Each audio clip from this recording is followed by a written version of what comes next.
What is up, Earth's mightiest subscribers? It's your boy Ernie the Blerd without fear. Welcome back to the channel. Alright, so today's video is going to be something a little bit different. Basically, what I'm here to do is try to impart some knowledge that I just recently had the experience of learning. You could say I'm sharing that experience with you. Some of you who have been following me for a long time, you already know who I am. You know I've been doing this for 8, going on 9 years now, talking to you guys about comic books. I've been a lifelong comic book fan. I'm gonna lay some cards on the table. I'm 43 years old. Damn! I'm sorry. And I've been reading comics since I was 4 years old. Comics are actually how I learned to read and was actually largely responsible for why I read better than any other kid in my class. And that continued on into high schools. Also, why I had a better and wider vocabulary than most other kids that I was in school with at the time. What do you want to be when you grow up and why? I want to be a neurocardio surgeon. But, you know, comics was always a major part of my life, and even when I was a kid, I always wanted to make my own comics. I used to draw my own comics at the lunch table at school sometimes, and I'd even staple them together. And, you know, honestly, back in the day, because I was a kid, they weren't always the most original things. They were usually just me trying to recreate the things that I had seen elsewhere. Mommy, I don't think it looks good. It is fantastic! Okay? Why was Daddy laughing? Daddy don't know what he's doing anyway. That's how you say that's a great drawing in French. But as I got older, I actually did start legitimately coming up with my own ideas that I wanted to put out there in the world, coming up with ideas and concepts and drawing characters, creating entire worlds. And for a long time, that was my passion.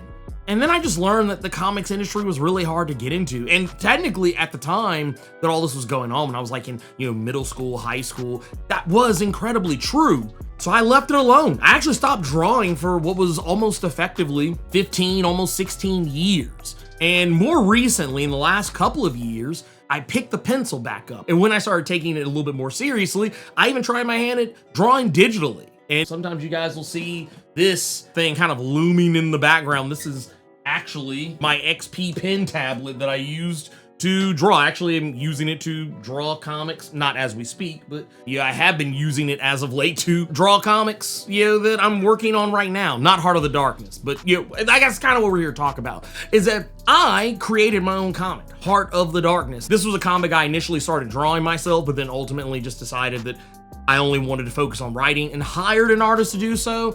And I wanted to talk about that experience. I wanted to talk about what it takes to actually make your own comic, because I know that some of you, some of Earth's Mighty subscribers, and even some of those of you who have yet to become Earth's Mighty subscribers, though I have a feeling you'll probably want to do that after we have this conversation in this video. But I just wanted to take the time to sit down and talk to you all about what it takes to make a comic. You want to make a comic of your own? You want to be the next Brian Edward Hill, or Jason Aaron, or Tom King, or Kelly Thompson, or Stephanie Williams, or Stephanie Phillips. You want to be the next Jed MacKay. You want to be the next Rodney Barnes or David F. Walker. Any of those people, if you want to be the next of any of those, I'm going to tell you how to make your own comic. I want you guys to buckle up, because I'm going to tell you some things that you're going to want to hear, but I'm also going to tell you some shit you don't want to hear. Let's talk about it. You can't see me, you Stevie, wondering how I reach more evolutions than Evie and make it look easy. Okay, so what does it take to make a comic in this here day and age? Technically, as I'm recording this, it's still 2025, but by the time you see this video, it'll be 2026. So I'm just gonna go ahead and say, what is it gonna take for you to make your own comic in 2026? Well, I can tell you what it's gonna take. First things first, you gotta have an idea. This is a non-negotiable. You can't make a comic without an idea. It doesn't happen. But I will say, in aid of helping you with trying to come up with an idea, something I often tell people to do, and this might seem counterintuitive, but the best way to come up with an idea, especially if you're having difficulty locking one down, just engage with other media.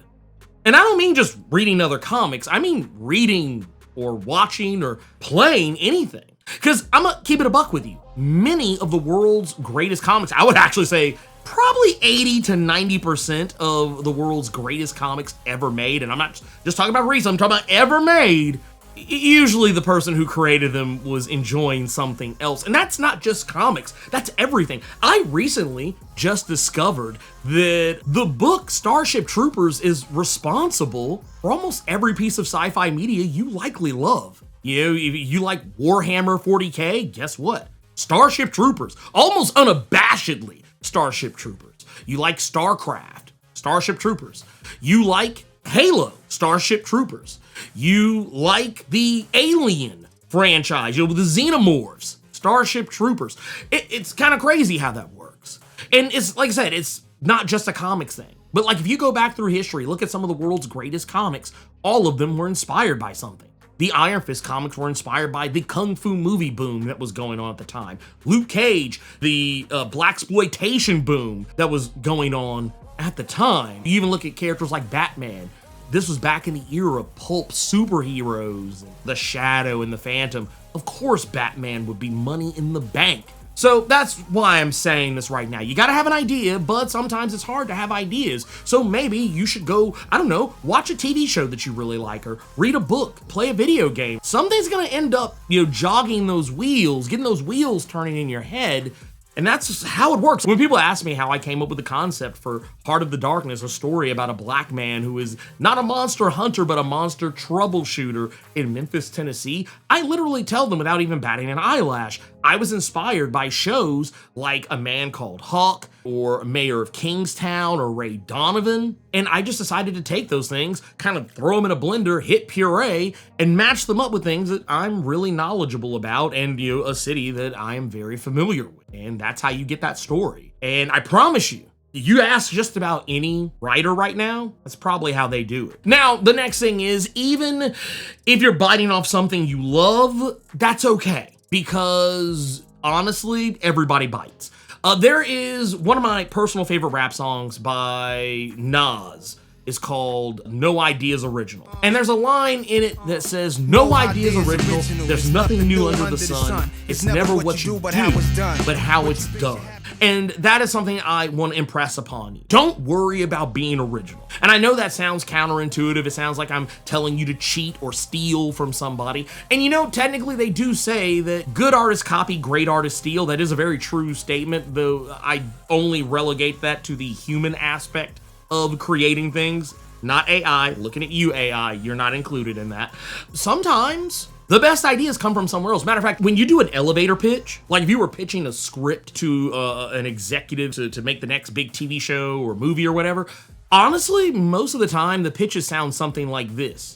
So I got this story. It's basically Mayor of Kingstown by way of Supernatural. That's an elevator pitch. The main idea here is that, yeah, you might be, you know, cribbing some things from something that you love, but here's the trick. Are you making it your own? Now, there is wholesale copycatting. I'm not encouraging you to just go say, hey, I really love Fallout. Yeah, I love Fallout. I'm gonna make a comic and it's literally about somebody who lives in a vault after, you know, nuclear war, and they come out of the vault after like so many years, and they wander the wasteland and do random stuff and get caught up in wacky shenanigans. I'm not telling you that, because that actually would be, you're just copying Fallout at that point. Like, that's just copying. The next thing that I'm gonna tell you is that you need to figure out how long of a story you want to tell. Now, I will say just about every story, doesn't really matter how long it's gonna be. I'm still gonna tell you the same thing. Write the ending first. I highly recommend doing that. It's not to say you shouldn't come up with how it begins, but I'm just saying, if you're gonna flesh out anything, flesh out how it ends first. Because once you know where it ends, you're gonna have a better idea of how to start it. It's kind of like looking at a puzzle. Like, you ever do puzzles and you can see on the cover of the box what the puzzle is supposed to look like, and then you pull the puzzle pieces out and you put it together, and then you kind of, figure out how to get it to look like how it does on the box. That's basically what telling a story is. It's looking at the box, looking at the front cover of the box of the puzzle, and then saying, okay, let's make this. Now, that is going to be difficult for some people, because working backwards, and it was actually difficult for me as well, I still think it's the best way to go. Because once you know how the story ends, the fun really exists in getting yourself to that point. And it also takes a lot of pressure off of you, because I've actually tried this, trying to write a story from beginning to middle to end, and trying to figure it out all along the way. I think that's actually how you get a bad story. It's like literally getting in the car and deciding you're going on a road trip, but you don't know where the fuck you're going. I would say, if you're gonna start writing your story, you'll say you have the idea, you're gonna write your story. Here's what I'm gonna tell you to do. Don't try to write some grand epic first. Like, case in point, I'm gonna speak to my manga fans here. Let's say you're a manga fan. You're like, oh, I love One Piece. One Piece is the greatest story that was ever told. And now you want to make your own One Piece, and you want it to be just as long as One Piece.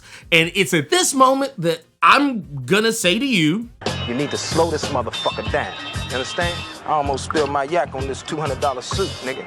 Especially if you've never written a story before, that way lies madness. I would say start out with something small. Start out with something like 1 to 5 pages and just get your feet wet.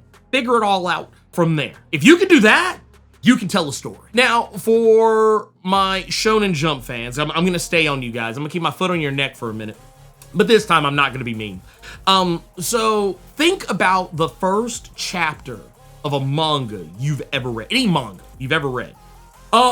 Those first chapters are typically the very same thing that was submitted to get the book in Shonen Jump in the first place.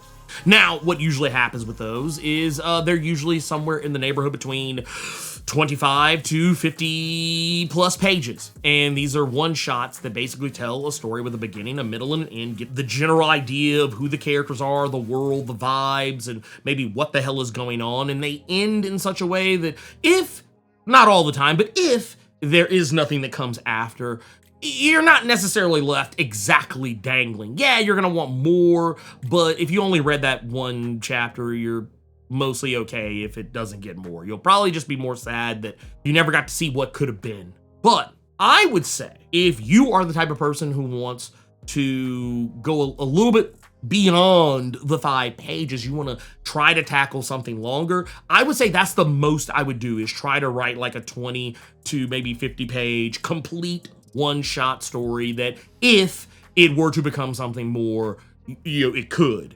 That would be the way I would do it. And I would even actually suggest this if you were someone who wanted to maybe do some things we're going to talk about a little bit later, like in terms of distributing the book. That is something that could be attractive to potential publishers. And we'll talk more about the whole publisher thing a little bit later. I'll try and remember to do that. Now, I would say, once there, this is going to be for my most ambitious followers. As I said earlier, the One Piecers. We're going to call you the One Piecers. You're the One Piecers now. You're welcome. I am going to advise against you doing that. I just want to make that clear. Save the epics for maybe once you've gotten your feet a lot more wet. I would actually say I would wait until maybe you've done maybe a few one-shots or a few like 2-in-1s or 2-and-dones or whatever. I would never tell anyone to try to make their first thing ever some grand epic. First off, you would have to be somebody really, really important before I would even say, yeah, do that. Let's start small, please. Next up, I'm gonna say build a world. You've already come up with an idea for a story, so now you gotta build upon it. You gotta flesh out that world. And I would actually say, you wanna build the world, but don't build it too big. And what I mean by that is a pitfall that I have fallen prey to.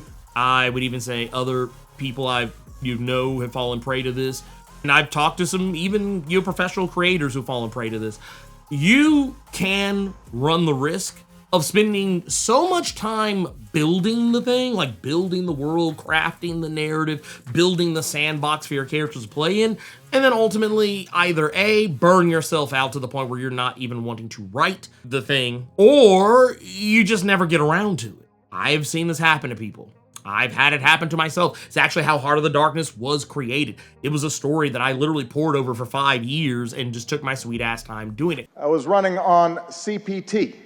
Now, some can make the argument that maybe that's why it has resonated with people, is because it feels like a living, breathing world, because I fleshed out every potential aspect of it in regards to each character, their likes, their dislikes, their desires, their wants, their needs, the people who exist in the world, the types of people you would encounter, the types of people you wouldn't encounter. Yes, I did a lot of that.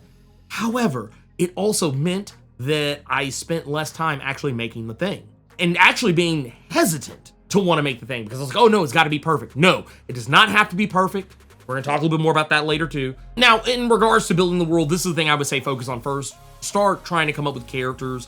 And even more specifically, if you don't have like an exact idea on all characters, it's okay to come up with archetypes for characters. I would also tell you that you should maybe consider, and I think this is probably more commonly used than people want to admit or believe, think about the people in your life. When I think about Heart of the Darkness, almost every character in the book is either inspired by someone I know or inspired by someone who is a complete stranger to me, like a celebrity, or even people who don't exist, like a character that I've seen somewhere else. Once again, kind of going back to the whole, good artist copy, great artist steal. Going back to that, I'm not saying lift a character 100% out of something. I'm saying the idea of a character. Like, case in point, one of the characters in Heart of the Darkness who you do see, but he is not like a major force in it. There's a vampire by the name of Malik, and he is basically drawn to kind of look like Sir Ian McKellen, and even kind of act in some ways similar to Ian McKellen in various things that he has been a part of. More specifically, his time as Magneto, though he is not a Magneto character, just his general aura that Magneto gave off. That said, he's not a copy. He doesn't float around and, he's not the master of magnetism. He didn't grow up as a Jewish person in a concentration camp and then becomes a mutant freedom fighter or a misguided mutant freedom fighter. No, that's not his story at all. He's a vampire who you should not trust, and he is kind of cunty, and he is also not nice. He's a little sassy. He's got a little sassafras in him, and he's slimy and sleazy. So yeah, not the same thing. I'm talking about the general idea though, the vibes. But yes, feel free to maybe use those people as inspiration. I would actually warn against doing direct one-to-one copies of people. I don't recommend that. But one of the characters also in the story, Kayla, she is not based on anyone that's a celebrity or a character from anything. She's actually based on someone who is a dear friend of mine. And while the relationship between herself and the main character, Kellen, their relationship is more tense than what my relationship is with the person that is inspired by the character, that's not the point. The point is that I wanted this character to kind of exude some very similar personality traits and attitudes that I associate with that friend. Hi, Ellie. And then for my artist, consider using people, once again, that and maybe celebrities or like characters, that you really like. Consider using those as inspiration. Once again, not wholesale lifting, but maybe using, their imagery as inspiration. I do it a lot of the time. I usually use people for reference anyway when doing poses and trying to come up with dynamic actions and things like that. But at the same time, I do use it for character creation. Some of the characters in another story that I'm working on called Black Adams, some of those, actually really all of those characters are kind of loosely based on people that I know, and their appearance is based on people that I have seen. I usually just go on Instagram. I remember one time I was drawing some of the women in the book that are going to appear or that are prominent, and some people would point out how like, oh my god, this person's like a baddie, or man, this person's like, hot or fine or whatever. Oh my god, like how'd you come up? Like, it's because I based them on people that looked like that. So do what you will with that information. Also, if you've ever read a comic and you've seen characters like, oh my god, this character kind of looks like Tommy Lee Jones, like kind of how Norman Osborn used to look back in like the late aughts, early 2010s. That was because Tommy Lee Jones was the reference. The reason why Nick Fury looked like Samuel L. Jackson was very much on purpose. Anytime you look at a character and you're like, oh my God, that reminds me of somebody, it's not an accident. It was done on purpose. Anyway, now the next thing I'm gonna tell you is you need to, now that you have a story, you need to write a plot outline. And that part is gonna be probably one of the easier things. Because when I say write a plot outline, I'm not talking about bullet points. You can use bullet points, but actually what I more specifically mean is you just write out some paragraphs. Now, you can do this a couple different ways, actually. If you're wanting to talk about just for a single issue, it's gonna be the same. And if you wanna talk about doing like a whole story idea that takes place over multiple issues, it's still gonna be the same. But the difference is gonna be, you're gonna write out in paragraph format everything that's gonna happen in that one issue, or if you're doing the long story, everything that's gonna happen over the course of that story. The whole general idea, all the high notes. Don't really worry about the low notes as much unless they're just important to the overall plot.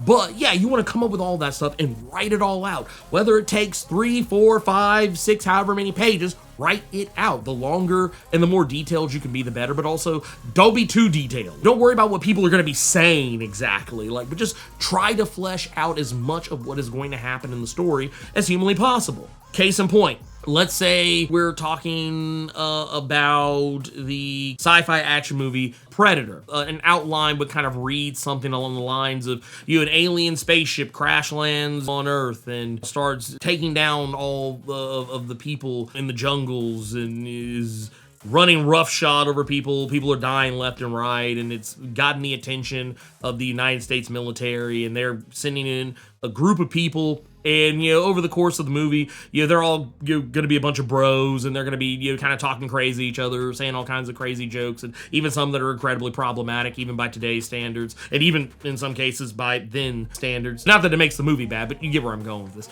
And then in between grandstanding and dick measuring contests, they eventually discover that there is somebody out there that's just taking people out, and now they're trying to hunt the guy down, and they start looking through all of the different parts of the jungle, end up encountering some guerrilla groups, and then find out that there was somebody that was attacking the guerrilla groups, and so on and so forth. And eventually the monster starts attacking them, and it starts taking them down one by one by one by one by one by one by one until there's one dude left. And then he ends up trying to fight the guy, and he can't do it. Get to the chopper! But then he ends up trying to go old school with it, going old school like Jungle Man, on the alien, and ends up fighting the alien on his own terms, and then ends up defeating the alien, and then flying off into the sunset with a young girl. That's your plot outline. Then what you're gonna do is you are going to figure out what all you can fit where. Once again, we're talking about if you're taking it from a longer form, plot outline, figure out what you can fit in each issue and then break it down from there in much the same way. Now, once you do that, you're ready to start writing, but not quite. What you're gonna wanna do is you're gonna wanna write a plot. Technically what I said was more of a synopsis earlier, but here is where you're actually gonna be writing an outline. And the way I do it, I'm gonna tell you how I did it. This is how I did it for Heart of the Darkness, and it's how I'm doing it for Black Adams, is I write bullet points down, and the number of bullet points is gonna match the number of pages that I'm going to be writing. I usually try and figure out exactly about how I can tell a story in how many pages. Doing that plot outline or the plot summary that I was saying for a single issue kind of helps with that. But when I get to the actual outline, I'm going bullet point by bullet point. So a bullet point 1, I'm gonna describe everything that I wanna see happen on that first page. At point 2, I'm gonna describe everything I wanna see on that second page. And then just wash, rinse, repeat until I get to the desired number of pages, or however many pages actually works out. And I don't worry very much about too many details. I really just try and keep it to, this person punches that guy. Well, that person, ends up, falling down a flight of stairs, and then, next thing you know, some car crashes through the wall and everybody turns and goes, that's what I write on each bullet point. I don't really worry about dialogue unless there's an idea I have in my head that I don't want to lose.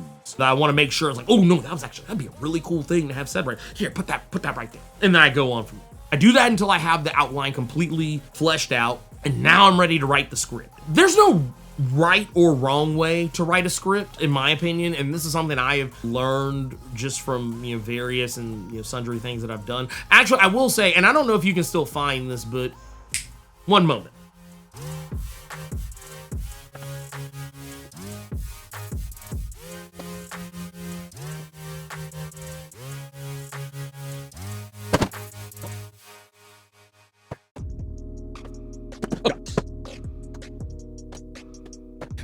sorry. This book is a tough one to come by, but I actually recommend checking out this book right here. This is the DC Comics Guide to Writing Comics. This is a book I picked up by the legendary Dennis O'Neil. Some of you are probably very familiar, but Dennis O'Neil was basically responsible for why you probably liked The Flash back in the day. Well, this book is written by a legend, and basically I went through this entire book. I don't know, you might not be, yeah, you can actually see here. I went through this book, I highlighted the hell out of it, just so many like bullet points, things that like, I was like, oh my God, that's actually really insightful. But this book basically tells you everything you need to know about how to write a comic by a legend. And even in this book, it tells you there's no right or wrong way to write a script. As a matter of fact, I will also give you some more info. If you ever buy like trades or hardcover, deluxe editions of comics, you've probably seen in the back that there's sometimes either whole scripts or sample scripts. Read those. There's also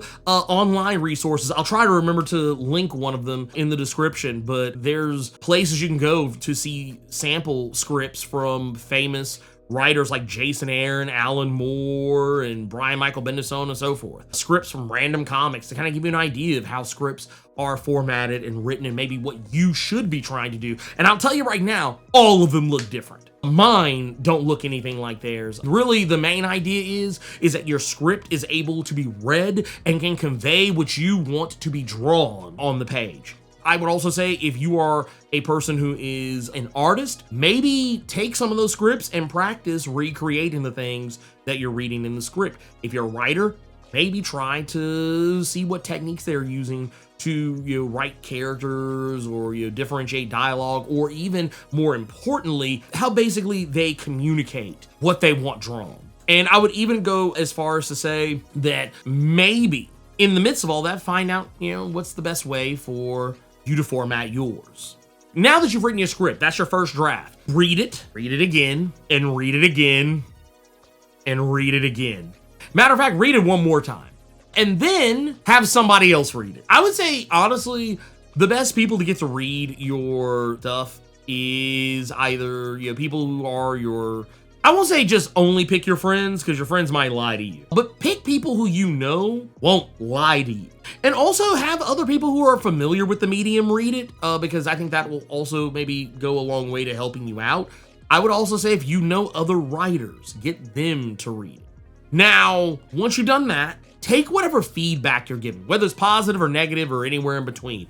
Take some of that and figure out what is useful to you and what is not useful to you. I will go ahead and tell you right now, I think criticism is important, but I don't think you should listen to everyone. Case in point, when I put out Heart of the Darkness, before I did so, I actually sent that comic out to tons of people. People who were my friends, people who were my family, people who were not my friends, people who liked comics, people who didn't like comics. I sent it to people who make comics. I actually sent that script, not the script, but I sent the final comic, actually, to the co-creator of Ben 10. I sent it to Gail Simone. I sent it to the artist of Bitter Root. I sent it to people who write all kinds of stuff. People who write books. I send it to people who write comics and books. I sent it to everybody. And I actually got really good feedback.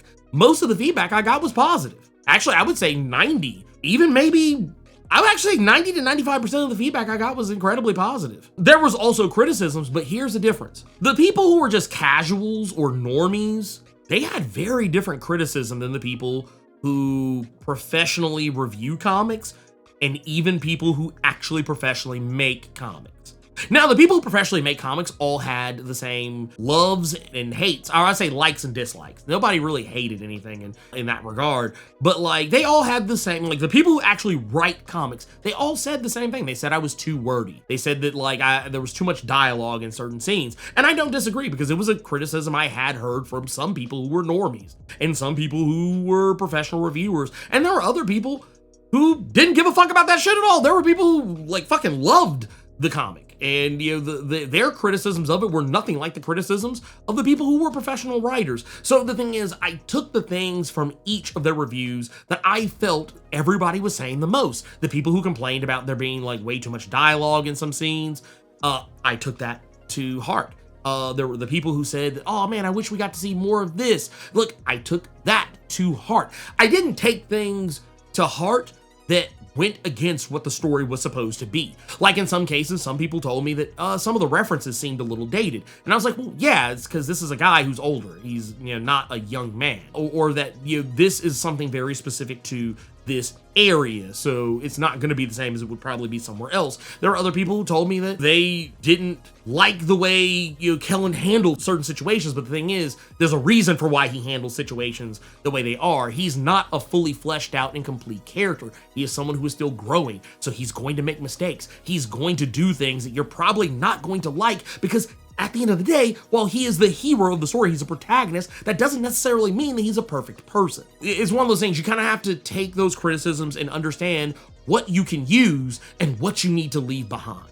Now that you've done what I just told you to do, did that work out? Did the experiment pay dividends? Well, now that you know the results of that and you've gone back and addressed whatever issues needed to be addressed, now you can start doing the work. I would actually say maybe make another draft, maybe go back through it, fine-tooth comb it maybe another time or two. But ultimately, once you have made your edits, you made corrections to things that maybe need to be corrected, now it's the hard part. You got to find an artist. I want to say something very clear here. I'm never at any point going to recommend that you stoop to using generative AI in order to make your comic. As a matter of fact, I'm going to dissuade you from it, and I'm going to tell you why. One, here's the very most important reason. Your comic is going to look generic. No matter how good it might look to you, like at face value, it's going to look generic. It's going to be uneven, and people are going to be able to tell. As a matter of fact, there is no major comic company right now who would touch your comic with a 10-foot pole. And I would even say some mid-range to even low-level comic companies who wouldn't touch your comic with a 10-foot pole. Looking at it and seeing that it's AI, it's very easy to suss out. And I would also say, don't use generative AI in any phase of your creation process. Don't use it to help you come up with ideas. Don't use it to write your story. Don't use it to write your plot outlines. Because you know how I was saying earlier, how like good artists copy and great artists steal? And I was telling you how there's a difference between just lifting things wholesale. Well, guess what? You would just be doing the lifting things wholesale, because the AI is not going to write anything that's original with a spin on it. It's just going to write something someone else wrote. It's going to be generic. That's basically the long and short of it. No, I'm telling you, I'm encouraging you, if you are not an artist yourself, go get an actual artist. Now, the hard part with that is, how do you find one? Well, that part's actually easy. Go on Instagram, go on Blue Sky, go on Threads, go on any social media app where artists hang out. Trust me, especially if you start like following a lot of artists, liking a lot of artist stuff, communicating with a lot of artists, you'll just start seeing way more artists in your feed. Try to talk to them, reach out to them, see what it is they do. See if, because I'll be the first one to tell you, not all people who do comic art on the internet are sequential artists. And if you don't know what a sequential artist is, that means the person who draws the interior pages of a comic, an interior artist. Not everyone does that. Some people are just cover artists or pinup artists. There are artists who don't like doing interior, so you want to find out who's who and who does what. You want to talk to them, figure out what their page rates are, and that can change based on whether that person is only providing pencils and inks, or providing pencils, inks, and colors, like fully fleshed out. It can change. So that's something to take into consideration. Now, once you have figured out what their page rates are, figure out what is in your budget. Matter of fact, I would actually say figure out your budget before you even talk to an artist, because I'm gonna keep it a buck with you. When I started talking to artists, I quickly found out that hiring an artist is not cheap. Now, that is not a dissuasion. I'm just letting you know what you're getting into. Case in point, without giving away anyone's business, I'll just put it like this. The production cost for art on my comic Heart of the Darkness was just over $4,000. Now, that was also a 32-page comic, so you do the math from there. And this was also taking into account that character designs were also being formulated in the midst of all this, as well as covers and things of that nature. Some of the characters were already kind of designed by me, but we did some redesigns on some of them. Now that we've said all that, we are now looking at how are you going to do this. You've talked to the artist, you figured out your budget. Do you have the money to throw down right then and there? Cool, great. You don't have the money to throw down right then and there, maybe try and work out some kind of a scheduling or a plan or something like that with that artist. Like, case in point, let's say you don't have the money to, like, right then and there. Maybe the artist will work with you on, okay, you pay me this much now, this much then, this much whenever, or you come up with a plan where, hey, maybe I pay you some money out of pocket up front to get a preview together, and then we put the book on Kickstarter with using those previews, and then if we can secure the funds, we move forward with the rest of it. You pay that artist in full once you get that money. That's another way you can do it. I'll put it like this. Don't ask an artist to work with you for free or just, to get their name out there. Don't do that. That's insulting. Because honestly, in most cases, any artist you're going to reach out to probably already has a presence on the internet, unless you are somebody who is already famous or already kind of out there. That artist probably has a bigger following than you already. So you would actually be benefiting more from them than the other way around. That's something to take into consideration and always keep at the back of your head. They're doing you the favor. Also, because what they're doing takes lots of time. So please be patient with them. Now that you have hired your artist, now it's time to tell you what you should be doing when you're getting pages back. This part might seem like the easiest part, and I'm here to tell you, it's not.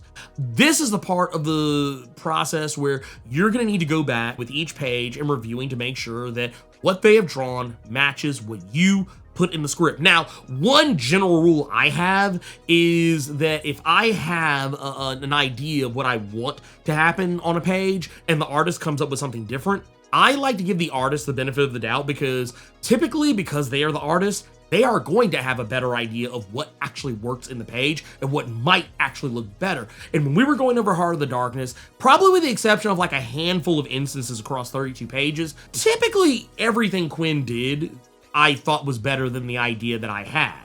Or like he found a way to convey the idea I had in my head better than how I had initially conveyed it. There were very few instances where I was like, nope, don't like it. There was very few instances. I would actually say there were probably more instances of me going, yeah, I kind of dig this, but I kind of still like my way better. It was usually more that than it was me just flat out not liking. I think there's only one instance where I was like, no, don't like this. We need to do something different. That was only one. And it was really in relation to there was a miscommunication of what color a character was supposed to be. Maybe a couple of different characters. There were some characters that were supposed to be black that I think there was a miscommunication and Quinn thought they were supposed to be white. And I was like, nope, we're not doing that. These characters are black. And it was just a simple communication. It wasn't even like that. It was more like just, hey, actually, can we do it like this? Because this is how it's supposed to be. Da, da, da, da. And we left it at that. Once you've checked pages, once you've figured out all of that stuff, and I'll even go as far as say you figured out how to collaborate, because that is what this is. This is a collaborative effort. You figured out that you got to give a little, you got to take a little, there's a little push and pull. And especially if it's one of those situations where you're working on something collectively with someone where it's like, it's not just work for hire for the artist. This is something where you're working on something together. Figure out how to work together. Figure out how to understand what the other one wants, what the other one doesn't want, and try to meet each other in the middle wherever humanly possible. Now, I'm gonna speak to my artist here for a moment. If you are the person who is both writing and drawing the book, you do that shit however you want to, because you are ultimately the boss at the end of the day. You are as the writer of the book, you are the boss of the writing. As the artist, you are the boss of the art. And you just do it however you want. Though I will say, be careful, pace yourself, do not burn yourself out. Don't try to keep a professional Marvel DC schedule. You'll kill yourself. When you are done with all that, you've gotten through the entire process, do the thing that I said before. Sending your book out to other people. Like once it's finished, like send that book out to people who you think will like it. Send it to people you think won't like it. Send it to people to be reviewed. Send it to people just to read just because. And this is the most cringe part of it. Promoting yourself. Be prepared to promote yourself. Something that I am not a huge fan of. A lot of you follow me on social media know I don't really talk about what I do on YouTube very often. I mostly just talk about random things. Sometimes not even the stuff that I normally talk about on YouTube. But I'm one of those people that I generally don't really go out of my way to promote myself. It's probably why I'm not as big of a content creator as I am. I just was like, yeah, I'm just a dude doing stuff. But Here's the other thing. Now that you've sent this book out to random people, people you know, people you don't know, maybe to some review sites, maybe to some other comic creators, here is going to be the part that I think is going to be tough for a lot of you. It was really tough for me, and it's reading the criticism. There were some emails I was scared to open. I opened them, but I was scared to open them. I was like, oh my God, I'm about to get eviscerated. I'm about to get eviscerated. Because I was like, I'm a first-time writer. I mean, not really first-time writer. I've written other stuff, but like nothing that, you know, with this much effort in it, like to actually be released and be consumed by the public. Yeah, I wasn't prepared for that.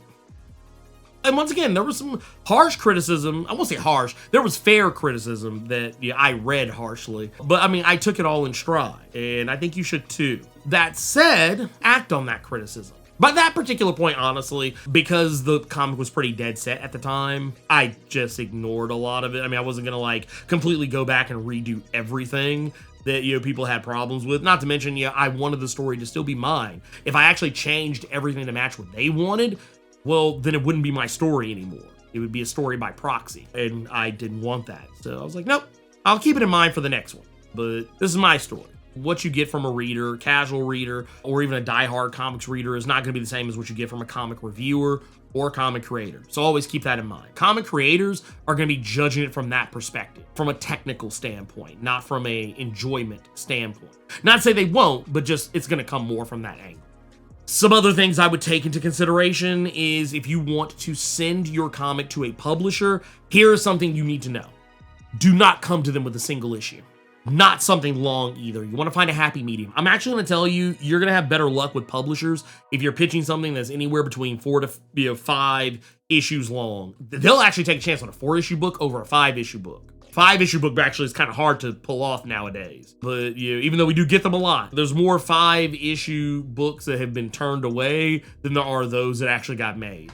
So keep that in mind. Have something ready and try to have as much fleshed out as humanly possible so that way you can pitch long term if you need. And I would also say try and keep it in 4-issue increments because that is going to be more palatable. And if you can get those 4 issues off, the publisher will be way more interested in giving you another 4 or maybe even more than that. That's usually how publishers work these days. If you can sell, if you can move some books at 4 issues, they're going to be way more likely to come back and see you again. I would also like to impart something. This is something I probably should have said earlier in the video, but you now know how to make a comic. You have my experience in how to make a comic. I might go in a little more depth on the art side of it. This was really more writer heavy than anything else, but I'll just tell you that some things you may want to keep in mind for when you do sit down to work on something or try to come up with ideas for something now that you have gotten your first comic out. Try to write something new every day. I actually got this advice from David Pepos, friend of the channel and is the writer of both Space Ghost as well as Captain Planet and the Speed Racer series. Is written for Marvel, both Punisher and Moon Knight. And basically the advice he gave me was that he spent many moons trying to come up with a story every day. Something random. Here, I'm gonna write this. Boom, story. There you go. Not saying he wrote like a full story from beginning to middle to end and like completely crafted and made the comic. No, but just like he would just plot out a story, come up with a plot and try and write it out. And I think that's something you should try doing.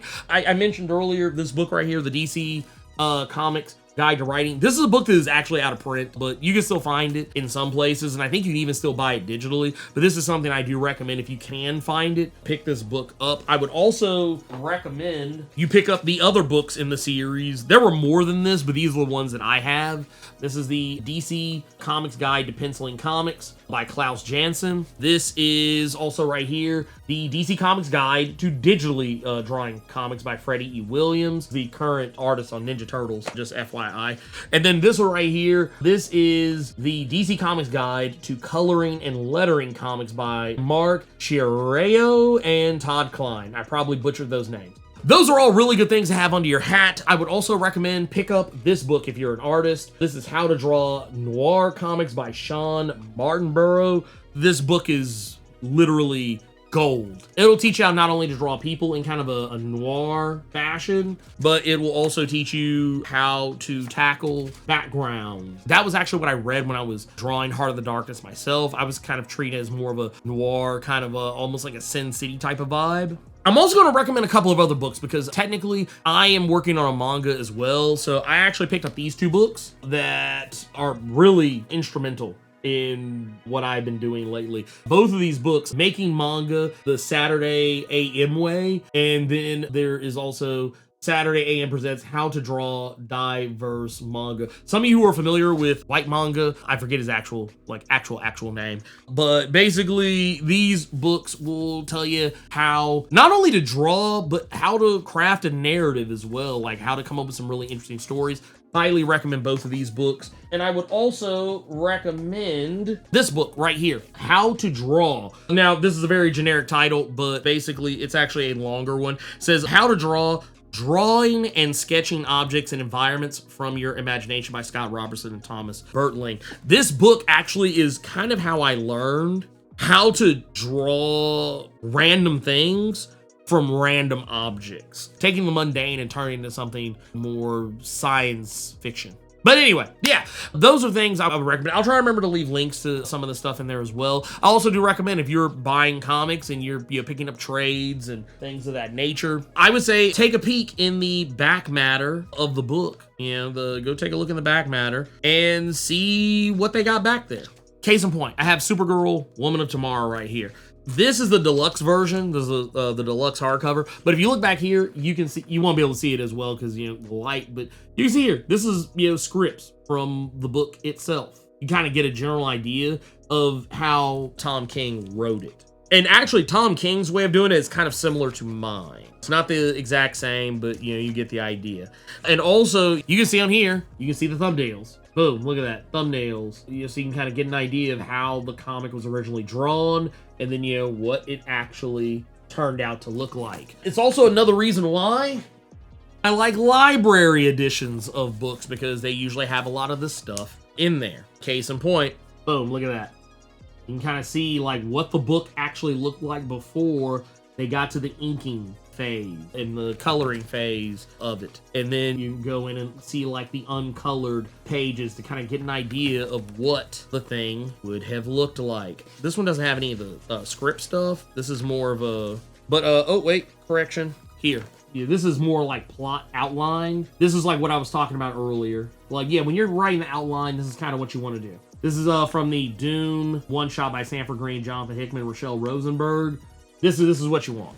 Yeah, that's basically how you do it. That's basically how you do it. Now that I've told you all of these things, you are gonna go out and you're gonna make your own comic. And you know what I want you to do? I actually want you to take the time to, talk about, if you are somebody who's tried making a comic before, share your experience in the comments. And if you found any value in this video, please consider hitting that subscribe button, tapping that notification bell. If you're watching this on mobile, use that hype feature. Go down there by the comments and I think it's swipe left and then it'll pull up the thing. I don't know. It's different on everybody's phones. I don't really know. But yeah, use the hype meter. It actually helps us out tremendously. And yeah, just go make the thing. Stop trying to make the thing. Go make the thing.